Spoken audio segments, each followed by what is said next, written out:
Doppler 12 Forecast Center. Tony? Well, obviously the timing on this bad with the evening commute, but the intensity of the snow has really picked up the second half of the day. Large wet snowflakes sticking to the ground very rapidly, reducing some of that visibility. Now, most areas shaded in blue, it's all snow, but there's been a mix, a better part of the afternoon of some sleet and some freezing rain along the south shore, and as a result, the accumulations so far there have been limited. But just north of the rain snow line is some of this darker blue, still getting some bands of heavier snow coming down and sticking to the roads readily, with the temperature still cold for April. You can see the back edge of the snow is across western Massachusetts and upstate New York. So we still have some of this moisture to get through over the next several hours. So I'm thinking the end time on all of this is by around 9 o'clock this evening. Winter storm warning just issued by the National Weather Service for Kent and Providence County and interior southeastern Massachusetts. This is where the heavier snow will be located. Further to the south is what we call the winter weather advisory.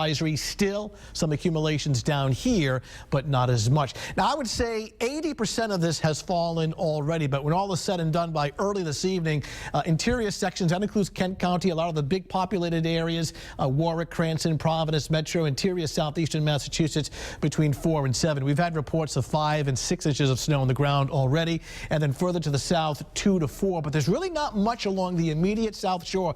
Look at Narragansett, where essentially the ground is bare, a little bit of slush. I do expect a turnover to snow here later on this evening, and you may pick up a quick inch or two. The other problem with temperatures falling well below freezing overnight tonight, we'll have to watch for the possibility of some icing. We'll talk about this in more detail when spring will finally return. 7-day Futurecast coming up in a little bit.